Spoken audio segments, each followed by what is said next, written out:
Okay, so maybe we can start so we can be in time. Welcome to one of our first panels. We are having, as you all know, the parallel sessions, of which the second session is here.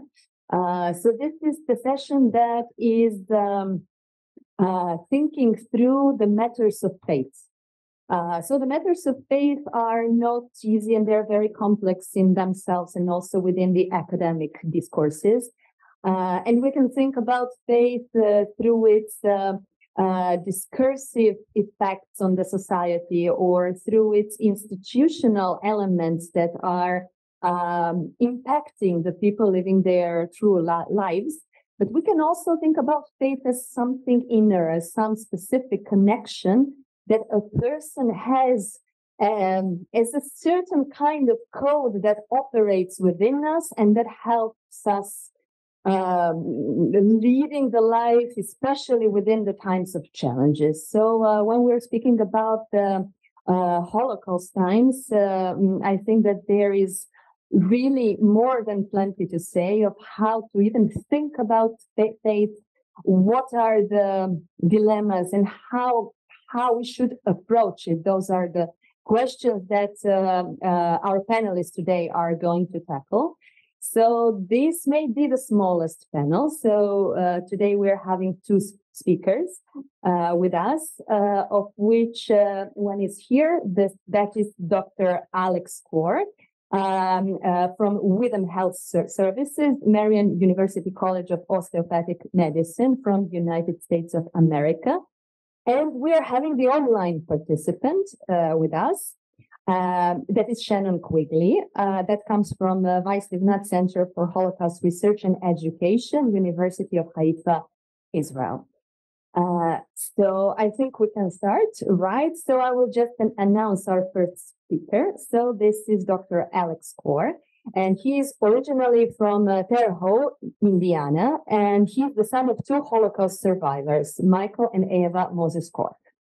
He has a BS in chemistry from Butler University and an MS in exercise physiology from Purdue University. He received his DPM, which is Doctor of Podiatric Medicine, from the School College of Podiatric Medicine in Chicago. Dr. Kor is a full-time podiatrist for Hendricks Regional Health in Danville, Indiana, and is a clinical assistant professor for Marian University College of Osteopathic Medicine. Knowing the importance of being the son of two Holocaust survivors who have both passed away in the last 4.5 years, Alex feels an obligation to tell their stories. He has traveled to Auschwitz more than 20 times with his late mother since 1985. He is a member of the Candles Holocaust Museum and Educator Center Board of Directors, and assistant in establishing an exhibit to honor his mother in downtown Indianapolis at the Indiana Historical Society. So I will just give you the word so we can hear from you. Thank you. Thank you very much.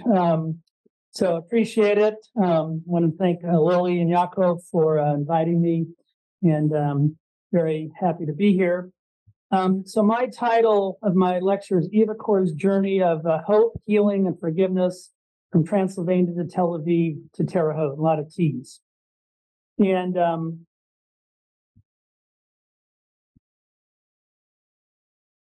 it's not transferring here. That's okay. You might have to do it manually. So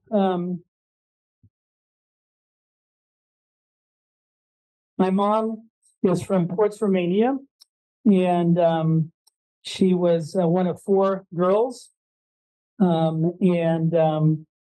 lived a relatively normal life in Port Romania. They were the only Jewish family, and one of 4 girls. There were 2 older girls and then 2 young twins, Eva and Marian. My mom was obviously Eva. You can go to the next slide. I don't think my thing's working. And you can go to the next slide. We'll just keep on moving here. And so relatively normal life. As if you know history, this part of the world was supposed to be saved from the Nazis, but unfortunately in 43 and specifically in 44, the Nazis invaded, and they were taken from their village in Port Romania, which is again part of the Transylvania Valley, and taken to a ghetto. In the ghetto, as you all know, there was not a lot of food, a lot of water. And my mom's father, my grandfather, was beaten. And eventually, without any direction, without any say-so, they were put on a cattle car. And so this is obviously a common story. You can go to the next slide. And so 3 to 4 day journey in a cattle car. At one point, beginning of the journey, they would exchange watches for water, and the return language was Hungarian. And then eventually what happened was the return language the last day and a half, 2 days, was in German, and they knew they were in trouble.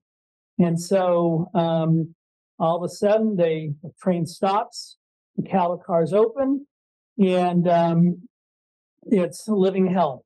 Prior to the cattle car's opening, my grandfather told the family, if anyone survives, I want you to go to Israel and Palestine. And so soon when the cattle cars opened, my mom never saw her father again. The 2 older sisters were absorbed into the crowd. And the next thing you know, she's on the selection platform. And if you can look at the picture of the top right, she was holding on with her twin on the other side of their mother's, my grandmother's hand. And running up and down the selection platform was somebody yelling twins, twins in German. My mom and my aunt were always dressed alike. So they noticed them and they asked my grandmother, are they twins? And they said yes. And that was the last thing my mom saw. Her grandmother, my grandmother's arms extended, everybody crying. The twins, my mom and my aunt, were taken away. She no longer had a family. She had no say-so on what was going on. You can go to the next slide. And so a lot of people may ask, which some of you probably know the story, but some of you may ask, well, typically elderly people, young children and women were sent immediately to be killed. What was so special about my mom and my aunt? Well, obviously they were part of the Mengele experiments. Essentially there were 1,500 sets of twins, 3,000 twins.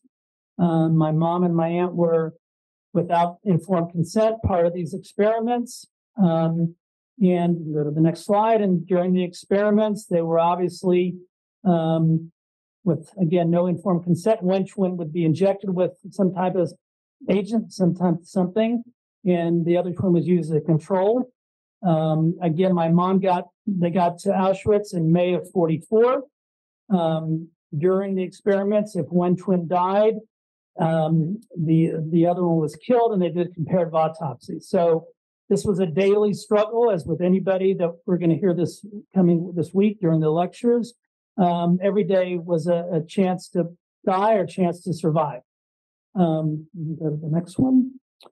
And so during the 9-month journey to survive, there were a lot of ups and downs. As you probably know, in December, the Nazis were starting to lose the war. At one point, just to give you a short anecdotal story, the twins were in Birkenau, and all of a sudden there were no Nazis. And they went to the kitchen to organize food, to steal food. My mom and 2 other twins, not her twin, a Jeep pulled up, and all of a sudden machine guns started spraying bullets. The last thing my mom remembered was the head of the rifle pointing at her. She fainted. She thought she was in heaven. She woke up. The 2 other girls, unfortunately, were cold as ice. They were dead. My mom miraculously survived. Shortly thereafterwards, those same 2 Nazis took the remainder of the twins from Birkenau to Auschwitz I. As soon as they get to Auschwitz I, they disappeared.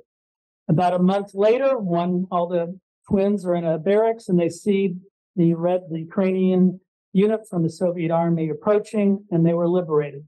This picture, it's always known as the liberation picture. That's my mom and my aunt at the front. My mom's always on the left. Years later, in Block 6 at Auschwitz, you can see this picture. My mom would always take a picture with it. Very important for her to do this. You can go to the next slide. So after the war, they wanted desperately to go home. They thought that if they survived as 9, 10-year-olds, surely their parents and 2 older sisters survived. And so they were in a convent in Katowice. And the grandmother, Mrs. Changara, Mrs. Changara, who also had two twins. She was a friend of my grandmother, and she came to the convent and said that she was an aunt, and she lied and got them out. Eventually, they ended up returning to their village in Ports, and hoping against hope that somehow their parents survived. The only family member they found alive was the family dog, so the Nazis killed people to save dogs. Next. So they eventually ended up in Cluj, and obviously communism was starting. They eventually then ended up in Israel, and you go to the next slide. So my mom lived in Israel from 1950 to 1960. She was in the Israeli army, reaching the rank of sergeant major. This is the picture of them during this time. My aunt, Dota Miriam, had just been married, and so my mom at the age of 27 felt like an old hag. And so, a gentleman by the name of Shlomo Kor, his brother was coming, Mickey Kor from the United States, also a survivor, to see his brother. He was still single.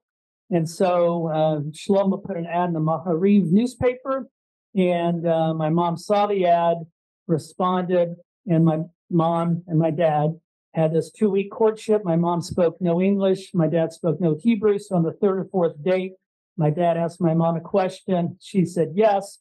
And next thing you know, she has a ring on her finger. Next slide. So they were married. This is them in the front, obviously. For those of you who are Israeli, Avshalom Kor is my cousin. He's in the bottom left of the picture. So Shlomo Kor is Avshalom Kor's father. And so eventually my mom made it to Terre several months later. And so you can imagine in a period of 16 years, she went from having a nice family childhood in Romania to then eventually losing her family, going to Israel. So she went from Transylvania to Tel Aviv to Terre Haute. Next slide. Life in Terre Haute was not so easy. And, we're going to talk a little bit here shortly about forgiveness. And my mom, when I was young, was not so forgiving. Life was not easy for her in Terre Haute. The language was a barrier. Customs in the United States were a barrier. One of the customs during Halloween this time of the year is that kids throw corn at the house, or they put toilet paper in the house. This quickly escalated. This year is 1970, 71. Next thing you know, swastikas on our house in Indiana. You know that the Ku Klux Klan was from Indiana, but they took every opportunity to haunt my mother. She was going to move back to Israel. You go to the next slide. And so, frustrated by all these challenges, we obviously knew my aunt Dota Miriam was alive. My mom met other twins. And to really give her organization and her efforts to help twins some legitimacy, she founded Children of Auschwitz Nazi Deadly Lab Experiment Survivors, Candles. And slowly but surely, you can go to the next slide, slowly but surely, they found 122 twins around the world, some in Israel, Canada, some in Western Europe, Australia, United States. And then go to the next slide. In 1985, we went back to Auschwitz for the 40th anniversary of the liberation of Auschwitz. And, my mom's purpose at this point was not so much about forgiveness. She still had a lot of anger, and she was still trying to recall things. And between all the twins, they gradually pieced together their history. And over a period of time, she had more challenges. And this is probably the lowest of the lows. This is in the Capitol Rotunda during a Yom HaShoah service.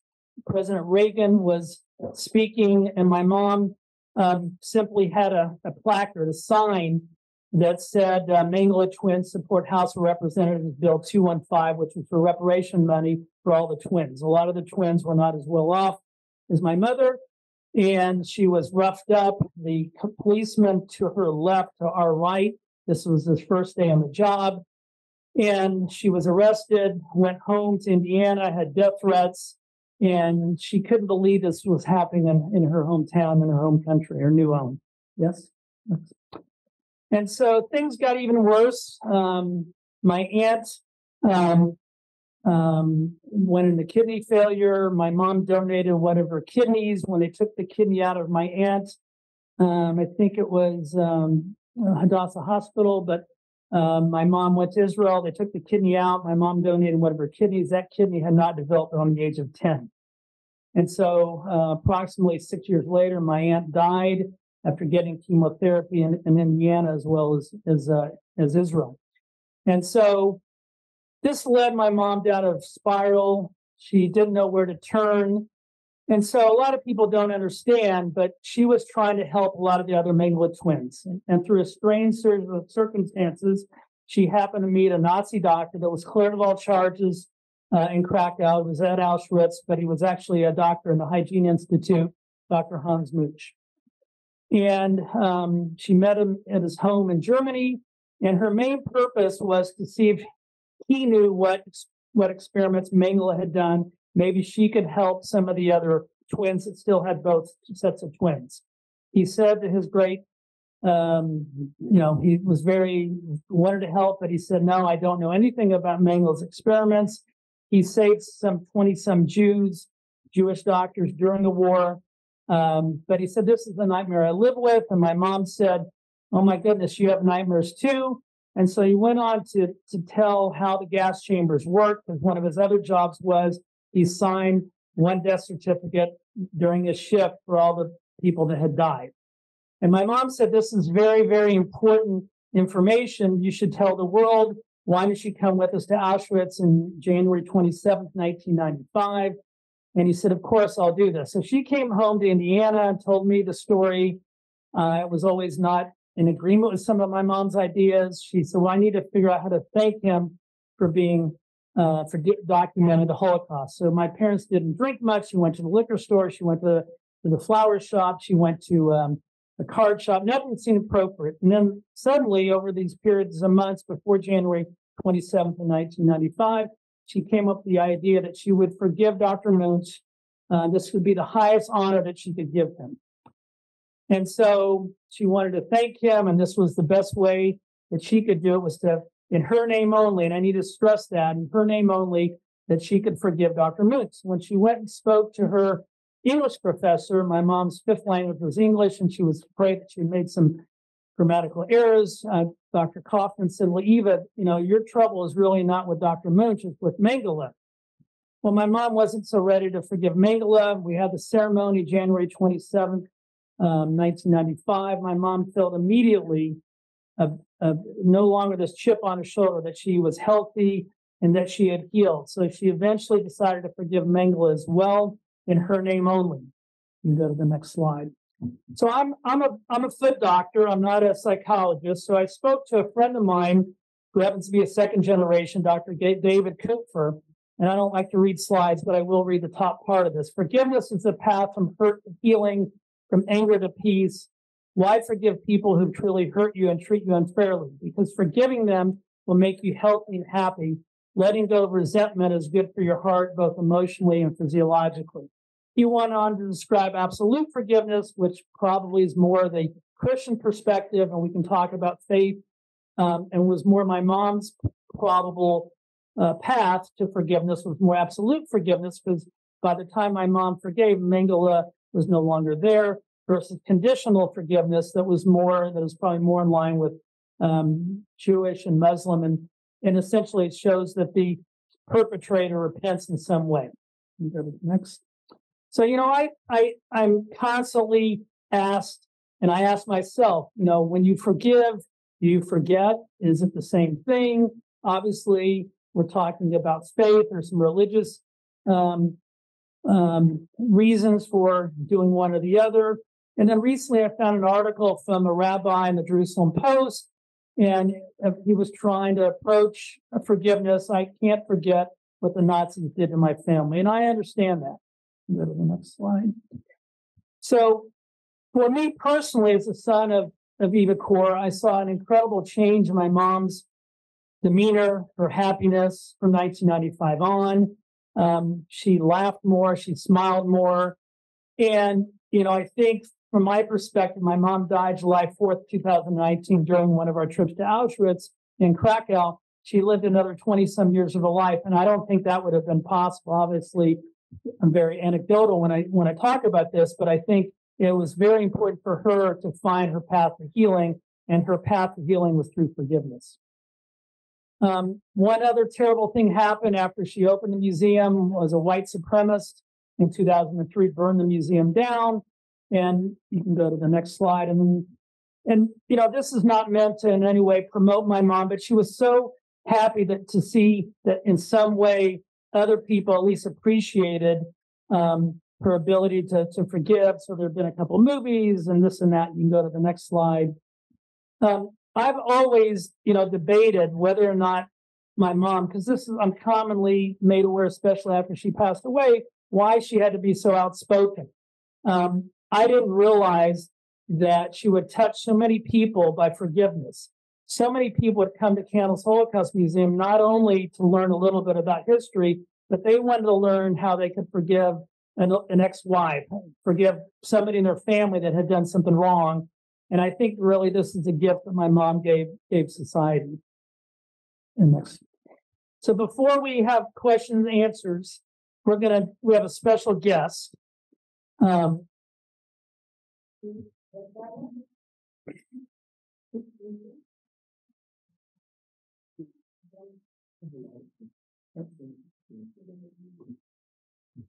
this is made possible by USC Dimensions and Testimony. It's a hologram. And we're going to ask her one question, and then I know I'm over time a little bit, and I'm just going to do one question here very quickly. Now, obviously, in the context of the last 4 days, I feel a little awkward lecturing about forgiveness because we all know what's happened in Israel. And so I this morning at the hotel, I asked my mom this question, and hopefully we can answer it. It'll be below that. Yeah. I just want to do one question, and then we'll open it up.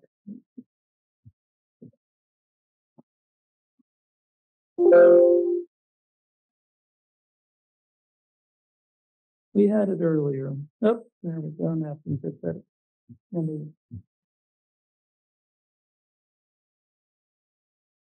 Maybe we'll take questions now, and then we can do this at the very end. So, yeah. Yeah, one question.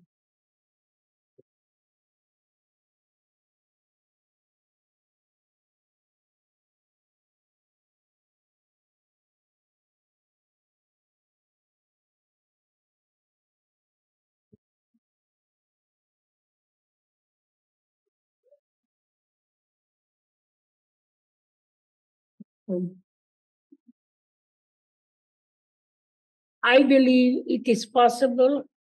I think it is the only remedy for harmed human beings who are harmed physically and mentally, and their souls are harmed.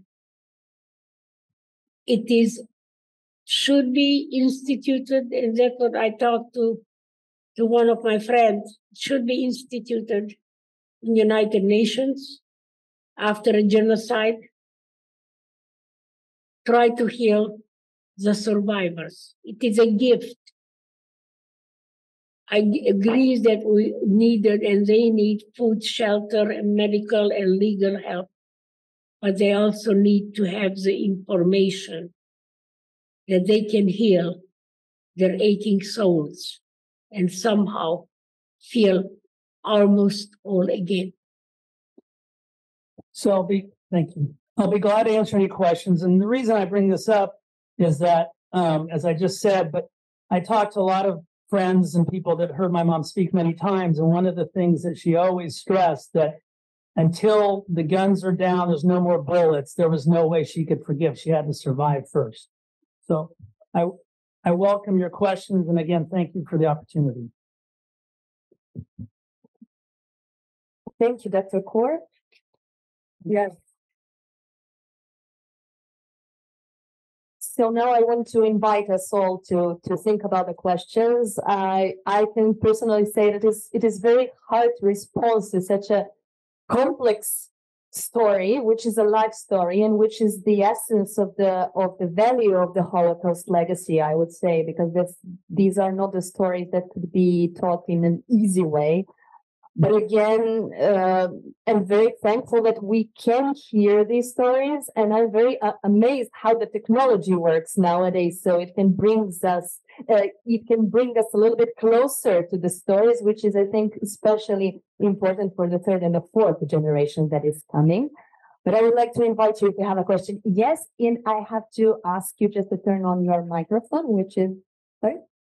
Yes, I will turn off my. Oh, okay. Oh, wow. Hi, my name is Tal. I'm from Israel, and I'm a second generation through the Holocaust. My mother was from Prague. She went to Birkenau and finished the war at Bergen-Belsen, and she died at 217. And the first question that came to mind was, first of all, the people who were there, I think were free, like your mother, or on the contrary, my mother, to say whatever they felt like saying or doing because they were there, they had the permission, the moral permission. But as a second generation, I feel, and I would like to know your comments to that, or I ask myself, do I have the permission at all on her behalf to forgive? Because first of all, I must say, even on a daily basis, we still feel the perpetrators' deeds. I have a very small family. On the holidays, we always join other people. Till now, I'm an only child. We were three. You know how it is. And so whenever we ask, when will we be more, my mother used to say, you know, you have to talk to Hitler and wait few generations. So I don't feel I have the permission at all to do that or to think about it even. What's your comment? So I don't disagree that it's a personal choice. And I've heard many times from different second and third generation that, you know, what right do I have because my grandparents are no longer here and we have a small family like you. And so I think my mom decided to forgive because it helped her. Yes, I waffle back and forth because my father was also a survivor until he was very old. He didn't forgive. We were at arguments at the dinner table about, is it good to forgive or bad to forgive after 1995? So do you have the permission? You know, I understand your question. I don't know that I have a good answer because I think it's so personal. I do know one thing that I failed to mention during the lecture. We're talking about faith, and people, particularly in Indiana, who are not Jewish, said, "Oh, she is adopting a Christian philosophy. She's Jewish, but if she would have lived in Los Angeles or Skokie or New York, she wouldn't have had this idea to forget." From my perspective and talking to my mom, it had nothing to do with religion. It had to do with one thing, healing. And I do think that everybody has a different path to healing. There was another Mingala twin in Afrodar where my daughter Marian lived that chose to forgive at the end too. But for second and third generation, I do find, and I know I'm not answering your question directly, I do find that second generation, my sister can't forgive.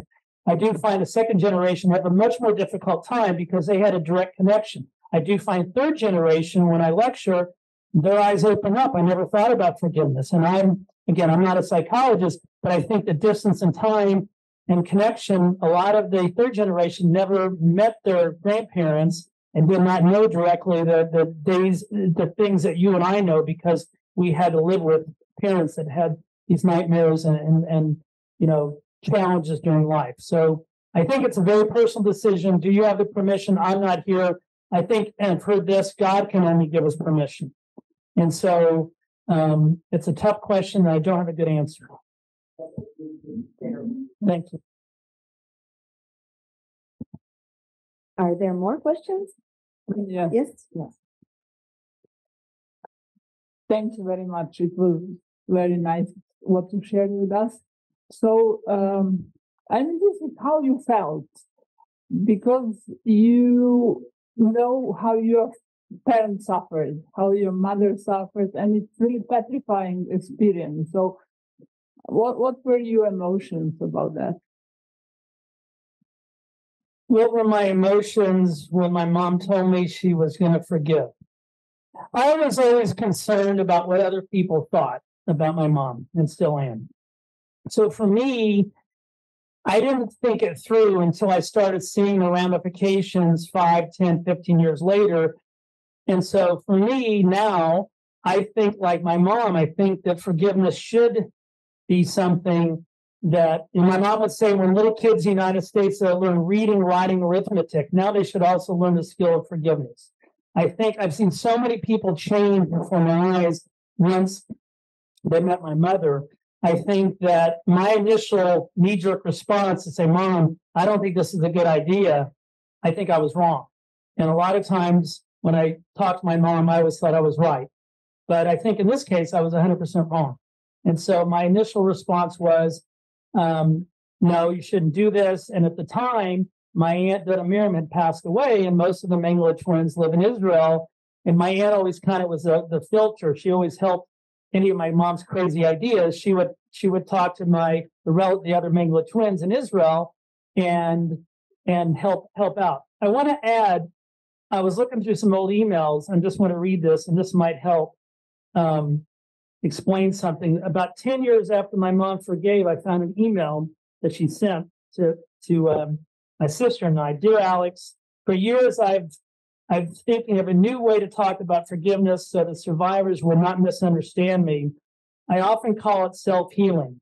We have chemotherapy, we have physical therapy, we have logotherapy, we have psychotherapy. Why not self-therapy? What do you think? I mean, self-therapy through forgiveness. Love, Mom.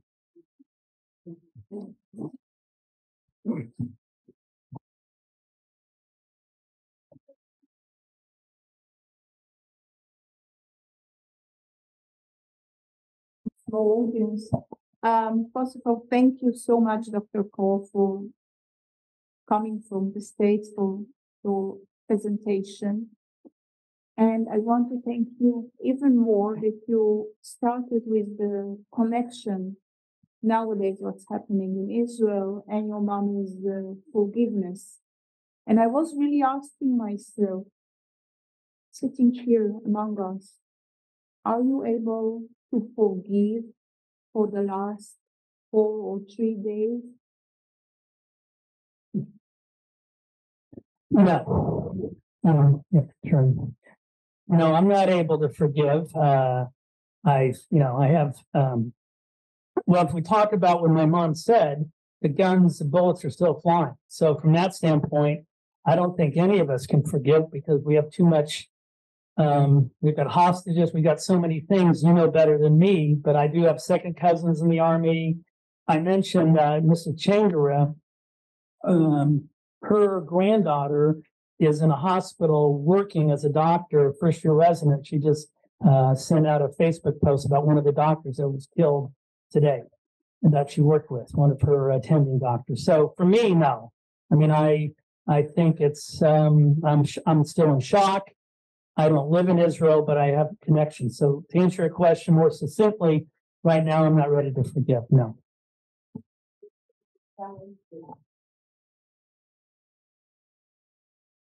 We're having a couple of minutes more for the discussion, so maybe I would use the time if that's okay. Back to the matters of forgiveness when it comes to the Holocaust. You were saying that you are teaching the third generation and that you are seeing a range of maybe different responses. So I was thinking also when you mentioned the self-therapy that your mother was speaking of, is there a way, or would you say that there might be a way somehow to teach those or to help those to find the tools of forgiveness? Of course, those people that would love to approach the matter of forgiveness. So how do we approach this third generation? That it's been 70, 80 years, and still there's so many emotions. So do you maybe have, or you thought about some tool of how to approach the self-therapy? So tools for self-therapy. My mom, if she were here, she would give you a very specific way to try to forgive. Very specific. She lectured, I heard her say this many times, whether it was individual or in a group scenario. If you want to forgive your uncle who did something bad to you, you go in a room and write a letter. Dear Uncle John, I hate you. But at the end of the day, I no longer want to have this chip on my shoulder. I don't want to be in pain. And as a result, you write all these thoughts out, and at the end you say you forgive him. You never give Uncle John the letter.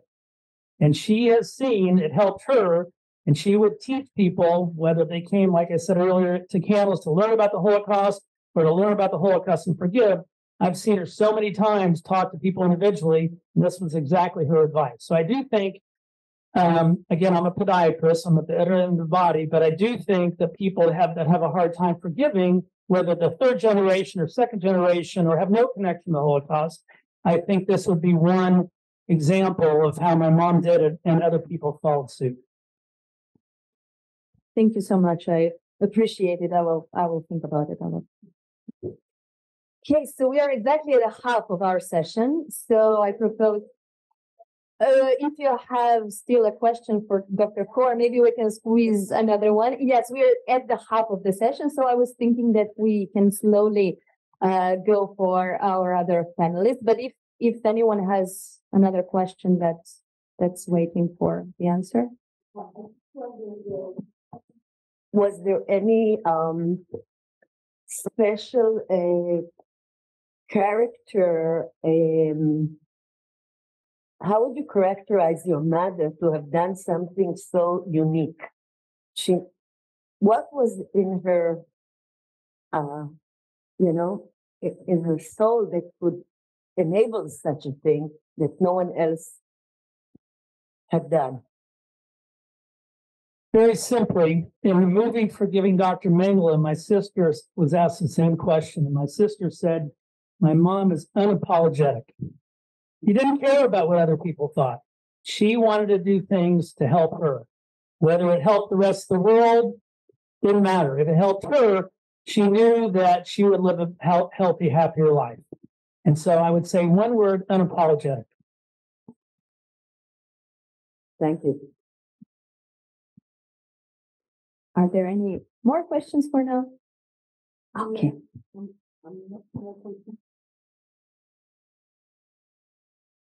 I think it is also important to be confused after these topics. So yeah, thank you. Thank you, Dr. Kaur. So we can move to our other speaker. So let's see if she is here. If it would be helpful if I could see Shannon Quigley on the screen, please.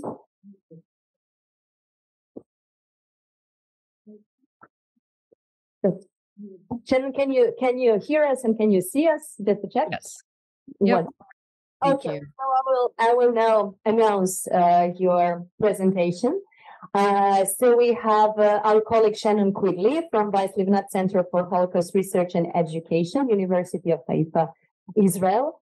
And we may be a little bit back or further on for the institutional dialogues, I would say, because our topic that we are approaching is when women enter the conversation, post-Shoah Jewish-Christian dialogue and the religious thought of women. And I will just tell you a couple of words from biography from our colleague, Dr. Quigley, soon to be doctor, I guess.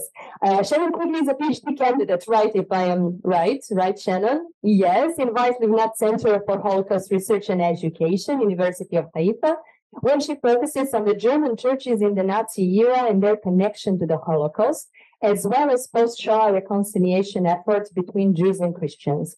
She is a research assistant at the Ackerman Center. She took part in several initiatives: the American Academy of Religion Society of Biblical Literature's annual meeting in 2019, then the American Society of Church History's annual meeting 2020, and at the 50th Annual Scholars Conference at UT Dallas in 2020. She also virtually participated in the Institute for the Study of Global Anti-Semitism and Policies 2020 Oxford Summer Institute for Curriculum Development in Critical Anti-Semitism Studies. So Shannon, you have the word. Thank you so much. My apologies that I'm not there. The situation in Israel has made it my flights were canceled, so that's why. So it's very good to be with you virtually. I'm sorry not to meet all of you. It's very different virtually than in person, as we all know, in the last few years.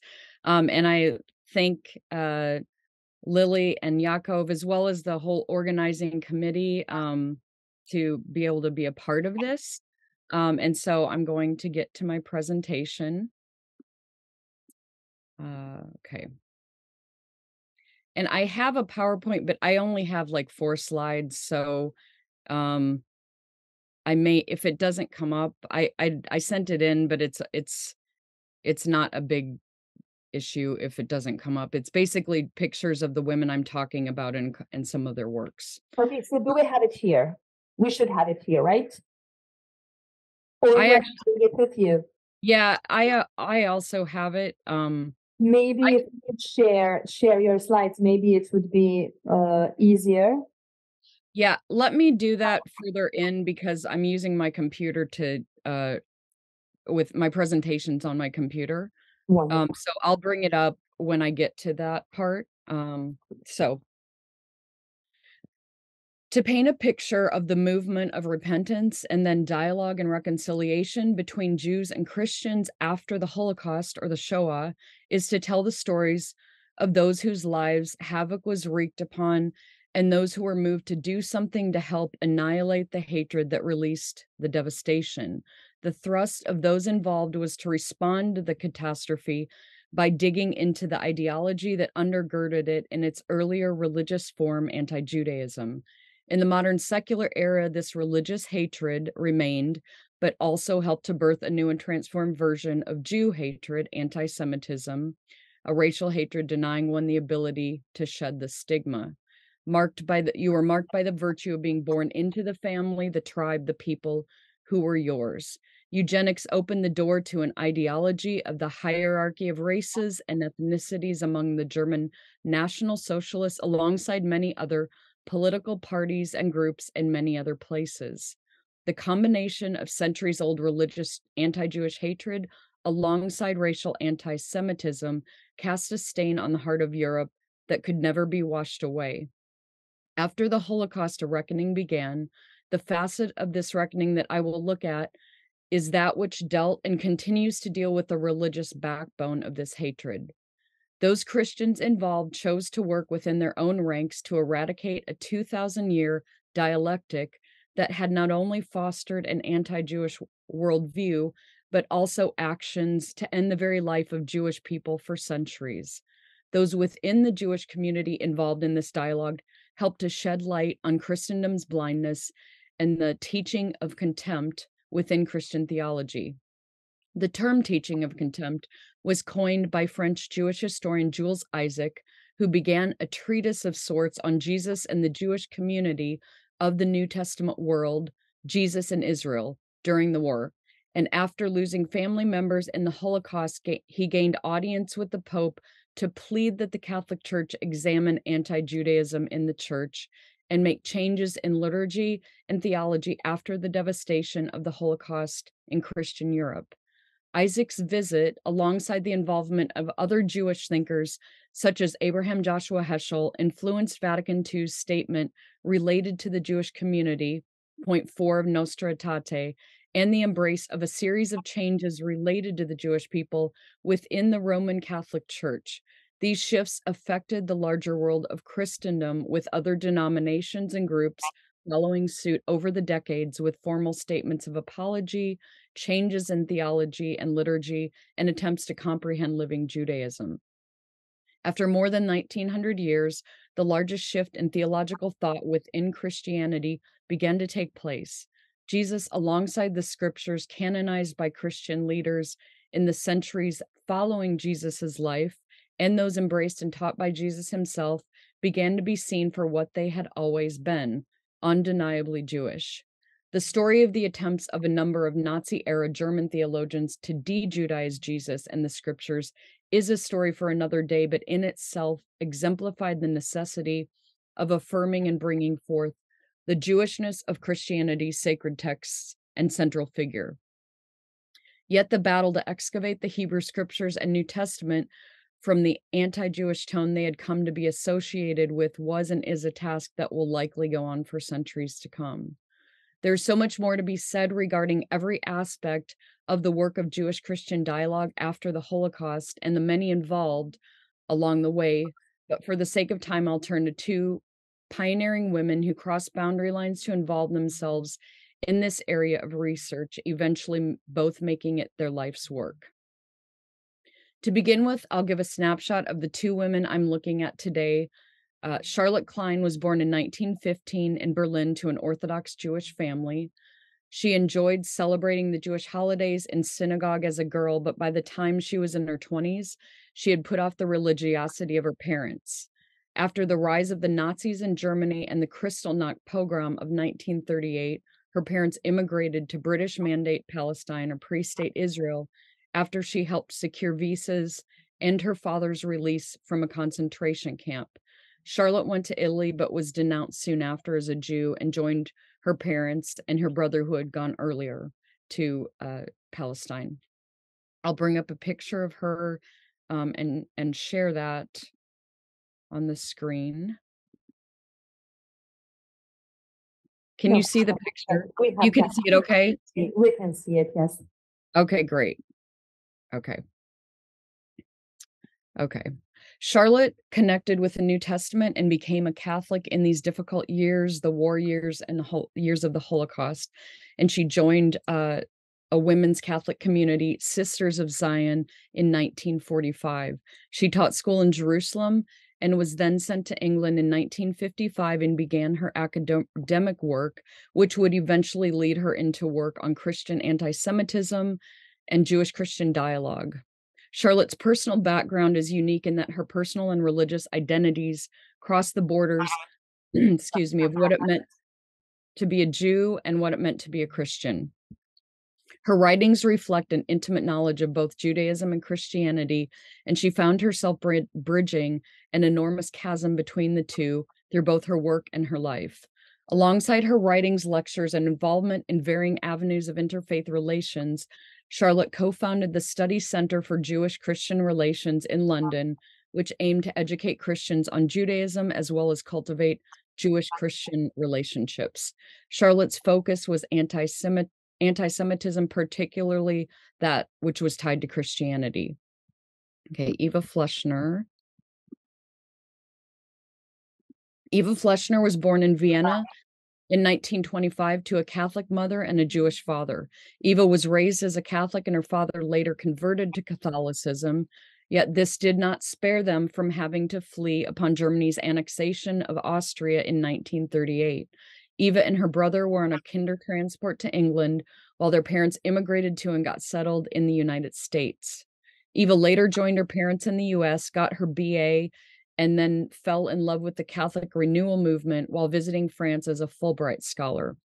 Upon her return to the US, she joined the Grail, an international Catholic women's lay movement. She later pursued her PhD in theology and became interested in the Holocaust. She wrote on Christian anti-Semitism and the Holocaust throughout her career. Eva worked on an international historical commission made up of 3 Catholic and 3 Jewish scholars to examine Vatican materials during the Holocaust period to assess Pope Pius XII's efforts related to the rescue of Jews. She was also involved in many other avenues of Jewish-Christian reconciliation, continuing this work throughout her lifetime. As seen in the above very brief bios, both Klein and Fleschner had a personal experience of Nazi Germany's dealings with the Jewish people. Both had to flee the places they called home to never return and were separated from their families. Both reunited with their parents, but lost extended family in the Holocaust. One obvious difference is that Charlotte grew up Jewish and converted to Catholicism, while Eva grew up Catholic with little connection to her father's Jewish heritage or Judaism. Yet both were considered Jews by the Nazis, and both saw the reality of what the Jewish community experienced under Hitler and National Socialist leadership.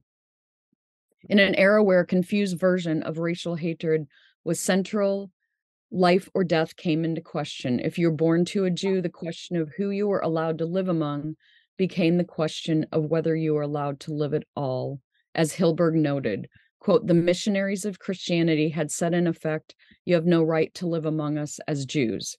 The secular rulers who followed had proclaimed, you have no right to live among us. The German Nazis at last decreed, you have no right to live. Both Klein and Fleschner's family members, their parents, grandparents, aunts, uncles, and cousins were plagued by the same question regarding life itself. Each of these women chose to take on a religious way of life after the war, each joining women's Catholic communities, and years later, each worked to illuminate and combat the prejudices and precedents within Christianity, particularly German Christianity, that had paved the road for the Nazis to chase European Jewry down with the acquiescence or collaboration of Germans and other Europeans. I will turn to Klein's work, and it's just a picture of her main work. I will now turn to briefly showcase the work of Charlotte Klein and then Eva Fleschner. Klein's primary focus, academically speaking, as I had noted before, began and ended with anti-Semitism in its varied forms. Her beginning writings in this regard focused on the image of the Jew in English and German literature from 1830 to 1933 via her PhD dissertation. In the 1960s and 70s, Klein began writing on topics related to Christianity and the Jewish people, her most noteworthy contribution to this research being an in-depth exploration of Christian anti-Judaism contained within German theological works, as seen in the picture, Anti-Judaism and Christian Theology, or this is the English version. It was originally published in German in 1975 and translated and published in English in 1978. Her work on the image of the Jew in literature easily transferred to the religious milieu, with Klein assessing how post-World War II era German Christian theological works represented the Jew in light of the Holocaust. Klein's investigation of these publications was motivated by her experience teaching German theology students. The unexpectedly negative anti-Jewish attitudes articulated in their essays harken back to Christian theologians of earlier eras and, quote, what Klein said, the way in which university professors in general speak and write of Jews and Judaism when describing the origins and early teachings of Christianity. Now, she was speaking of theology professors. Klein was persuaded that the works her students had consulted needed further examination, and in so doing, she found that many post-World War II era theologians did not present new material compiled independently from Jewish sources, but instead referred back to their predecessors of earlier decades in describing Jewish life and religion. They relied on the scholarship of theologians who were part of a highly charged nationalist and anti-Semitic German culture, rather than assessing and using the Jewish sources and contemporary scholarship that may have an unfamiliar yet likely more objective take on the same story. Klein put a spotlight on the problematic writings of many post-Holocaust New Testament scholars in attempts to bring about the uprooting of the anti-Jewish character found within and via this work. Via this work, Klein hoped to help better educate and enlighten future Christian pastors and theologians, and in turn their congregations. The image of the Jew within the Christian imagination remained a focal point of Klein's research for the rest of her life. She wrote many articles assessing how the historical church, of which she had voluntarily joined, had dealt with Jews, including an article on the charge of ritual murder continuously made in a Vatican-endorsed newspaper in the 19th century, as well as one on the theological dimensions of the state of Israel, noting the prejudice found within Christian circles in relation to the land of Israel. Klein also wrote educational materials helping Christians to better understand Judaism and the Jewish people. Klein believed that after the Holocaust, Christianity had no other option but to deal with the anti-Judaism and anti-Semitism it had helped foster and encourage generation after generation, and she worked tirelessly to see this happen. Okay, Fleschner, similar to Klein, had a passion to see the church repent of and overcome its lengthy and sordid history of anti-Judaism. During her graduate studies in Christian historical theology, Fleschner was shocked in encountering historical Christian anti-Judaism. This, alongside her exposure to the Shoah via survivor testimonies, led to her life's work. In her own words, quote, "A door had opened that was never again to close, and she was, quote, haunted by the Shoah and the question of Jewish survival despite thousands of years of persecution and this 20th century calamity." The term Shoah, meaning catastrophe in Hebrew, is the term she used most often for the Holocaust in her writings. Despite Fleschner's upbringing by a Jewish father and the many Jewish relatives and friends she grew up with in Vienna, her interest in Judaism, outside of her deep love for the scriptures, was not provoked until she began her study of the Holocaust. Her PhD dissertation focused on the Holocaust's impact on German Christian theology, eventually published in 1972 as Judaism and German Christian Theology Since 1945, Christianity and Israel Considered in Terms of Mission. And this is going to be republished either the end of this year or early next year. Similar to Klein, she was surprised that Christian theological thought had not changed much in light of the Holocaust and the history of anti-Judaism leading up to it. Following her dissertation work, Fleschner pursued the Holocaust and religious thought in her writings and nearly everything she participated in. She first taught a course on the Holocaust in 1973 and continued to teach on it until her retirement in the 1990s. Her hope in teaching the Holocaust was not simply to teach the history, but to deal with the complex religious and moral issues raised by this modern historical event. Fleschner compiled and published the edited volume of the papers of a 1974 groundbreaking international symposium, Auschwitz: Beginning of a New Era, ? Which dealt with these types of issues. The volume was used as a text in college and seminary courses for decades afterwards. She later co-wrote a publication on French rescuers in the Holocaust, Cries in the Night. Throughout Fleschner's writings, the moral and religious issues bear central significance, and she is reflective regarding the church, meaning the whole Christian world, waiting for the day her fellow parishioners would comprehend the tragedy of Christianity's contribution to the catastrophe of the Jewish people born in the Holocaust. Besides dealing with the tragedy, Fleschner hoped that Christians would take hold of and bear witness to the beauty of Judaism today.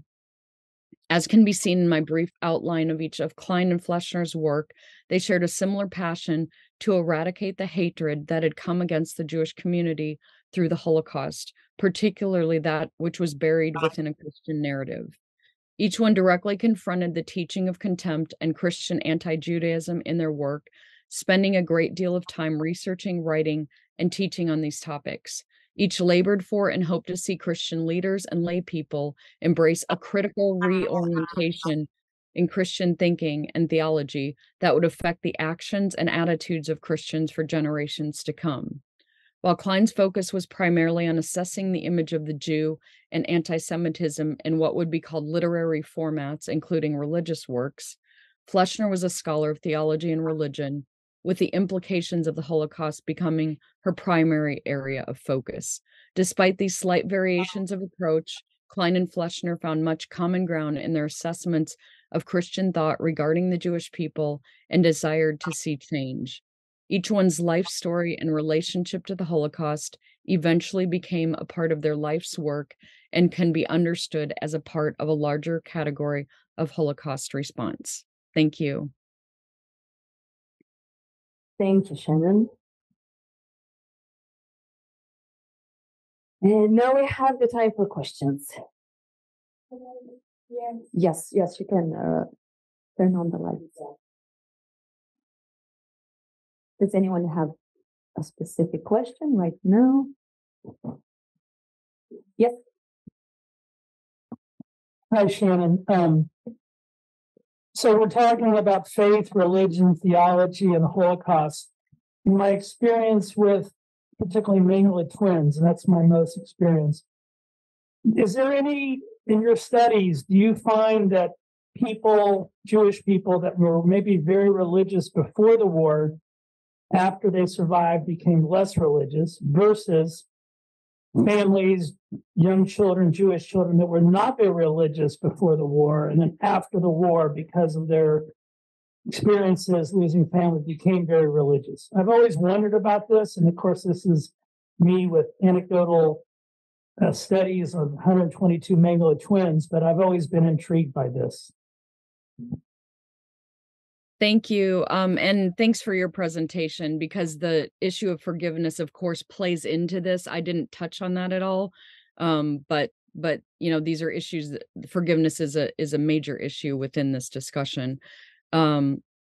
So there are definitely, you know, some of the survivors, the more religious. I mean, of course, Elie Wiesel being the prominent one that became less religious, although one of my supervisors was a good friend of his and said he was still quite religious. So, but I think from what some people would look in and see, they would not say he is. You know, I like with Klein, yeah, she definitely became more religious, but not obviously in the Jewish sense, which is very dynamic and interesting, because what I learned from one of the sisters that she lived with over the years in London is that she said that only 3 Jews could become Christians. Her, one other person, Gregory Baum, involved in Jewish Christian dialogue, and one other person, this sister did not remember the name. So she was very unique in so many ways, but she was she did not ever, I don't think, as an adult, she never was religious, Jewish religious, I should say. And so she did find religion, and a lot of that had to do with the head of the convent in Jerusalem, who was a very strong woman, and Klein really connected with her, is what I've been told from personal stories. So I don't know in an overall way, in terms of people become more religious. I know more stories of religious Jews, you know, walking away from Orthodoxy, and then maybe coming a little bit more central. The man who wrote After Auschwitz, I'm forgetting his name at the moment. He it was an I can't think of him right at the moment. He's one who wrote about basically God is dead after the Holocaust, and he was more religious before, his family was. And another anecdote from my supervisor said that his son had died, and so he was looking for a minyan at a conference to pray together. And so my supervisor said, well, he's not, you know, he's not religious. So there's these, I don't know, it's like there's nothing, it's not cut and dry. It's kind of, there's this middle ground of people trying to work through and figure out their faith or lack thereof in the Holocaust or after the Holocaust. I don't know if that answers much, but just from what I have learned and heard from different stories. Thank you. More questions? Yes, Mary.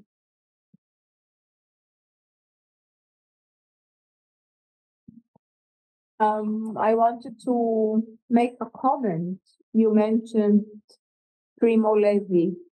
A few years ago, I wrote a paper about God, Where Are They?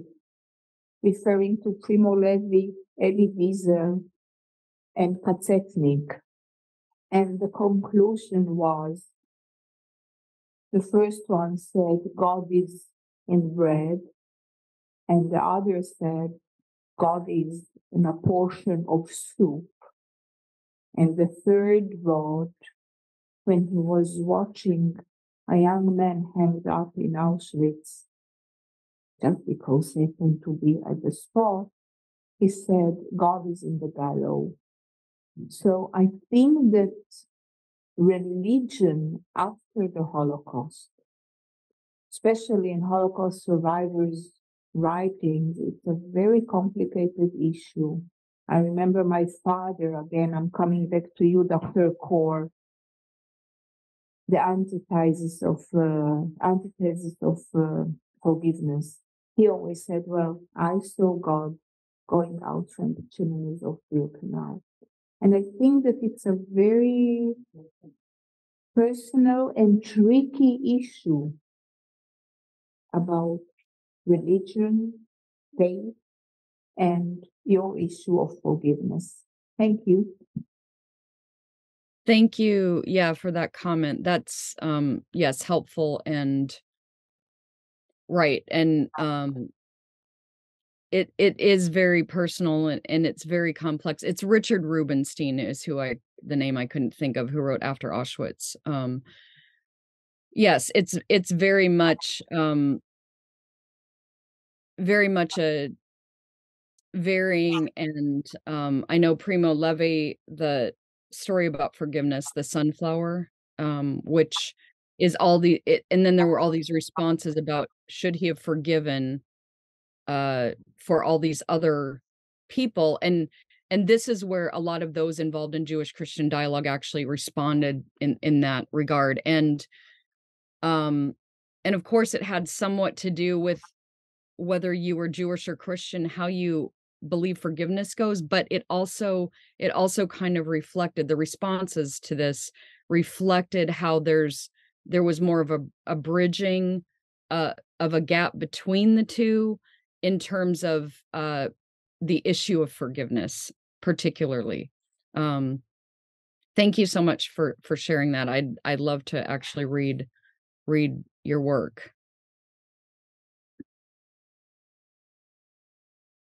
We have time for more questions. Lily, would you like to? Just a small comment that in Judaism we have very little forgiveness, unlike Christianity that is full of forgiveness.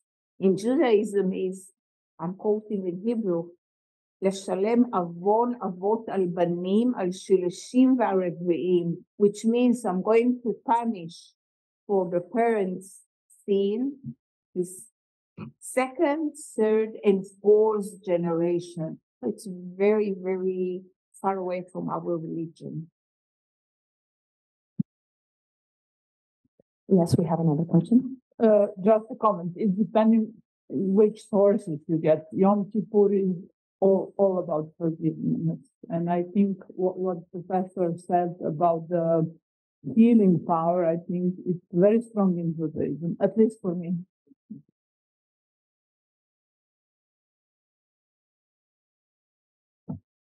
Okay, I'm interested in what would you say, how much are these legacies of women thinkers in theology present, especially in this post-Shoah Jewish and Christian dialogues? And I know that you said that it's very little, but is it changing? Do you see any kind of a movement? Yeah, there's been a focus a little bit on Eva Fleschner's work. One of the things I find interesting within Christianity is there's more of there's more understanding about the anti-Judaism now, maybe in the American Christian world, but they don't go back to these works that these women did, or even Edward Flannery, some of the others who wrote, Abraham Joshua Heschel, of course, everyone, most people would know him. But actually the issue I find most challenging is where scholarship has moved beyond religion. And so that's the biggest issue, is that in many places it seems like, well, no one cares about the religious. I mean, I'm not saying no one says this directly, but people don't study the religious issues because they don't bear weight anymore. But when you look at the history of Christian anti-Judaism in Europe, and then you look at what happened, and how anti-Semitism developed, it's a very major factor to any religious thinkers. But within academia and Holocaust studies more broadly, it's just it's a very small minority of people that are involved in the religious issues. So it's more looking at women is I think people are more interested in that piece of it almost than the religious side. I would also say so that it's a very small field. It's practically a subfield within the Holocaust studies, and maybe a part of the answer, as you said, is in mending this kind of a gap between the religion studies within the Holocaust studies and a typical, I would say, of course, not everywhere, but academic approach that so often excludes it. If I understood you well. Would anyone else like to ask any question? Because I have another one if nobody has it. Okay.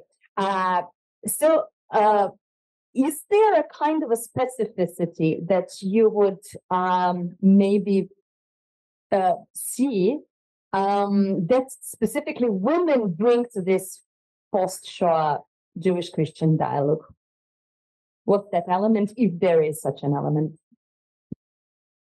Yeah, I really want to find something unique about the women's work. What I do find, the work itself is kind of in tandem with some of the men's work in terms of the conclusions about the theological issues.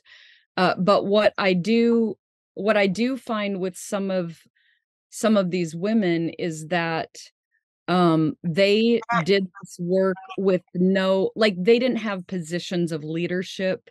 They just did it because they had a passion to do it. And so the men were often in the positions, and then women were consulting the men, like even with Vatican II, there's one woman named Rose Thiering. So I'll do a chapter that deals with many more women, because there are many I looked at focusing on, but I narrowed it down to ones who wrote enough works to assess. But Rose Thiering wrote her PhD dissertation on anti-Judaism in Catholic school teachings in like the late 50s. So because she was a woman, though, she was told not to just be quiet. And she ended up giving her dissertation. It was actually assessed by Judy Banke, who worked with the American Jewish Committee and worked in interreligious dialogue.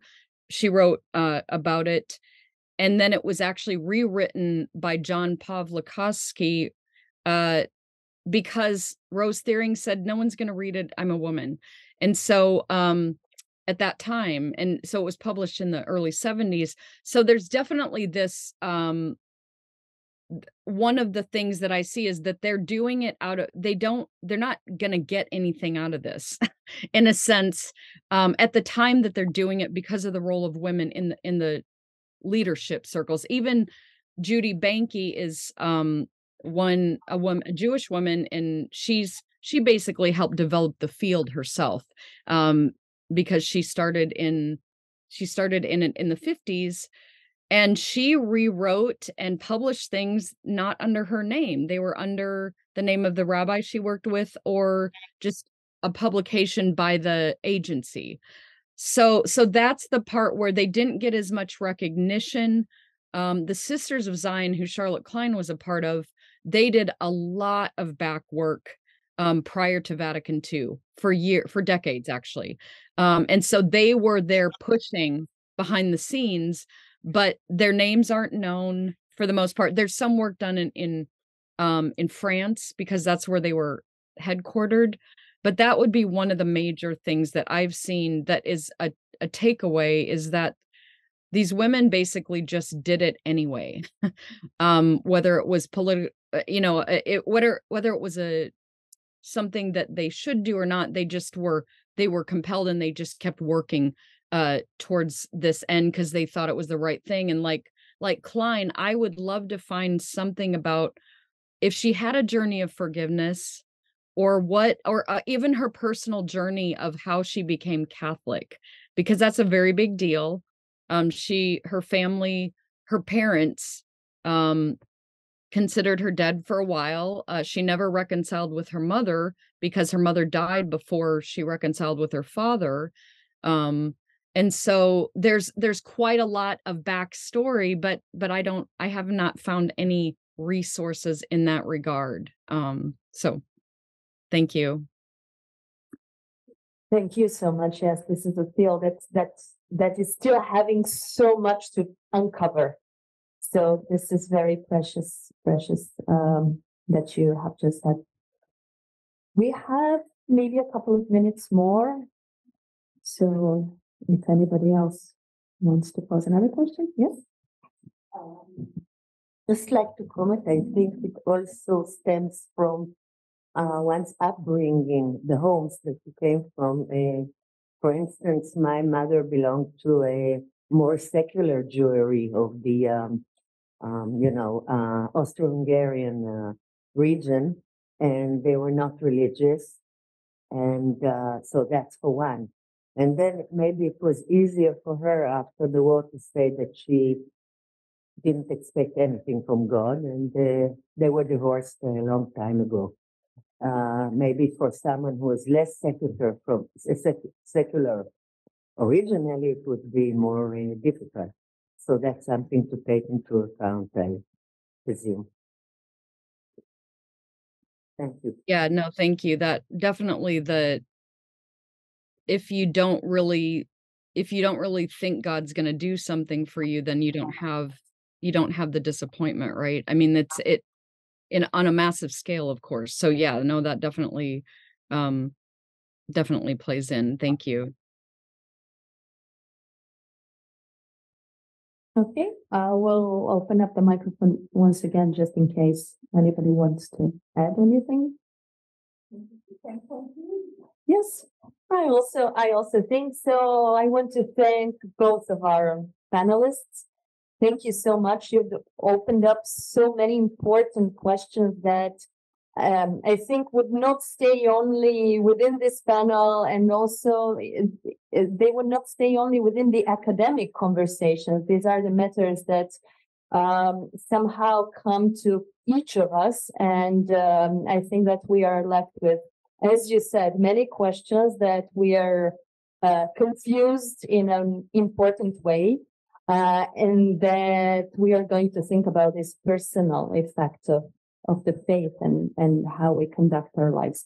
So thank you both. Shannon, please stay safe. And we are going to move forward with the conference. Thank you. Thanks so much.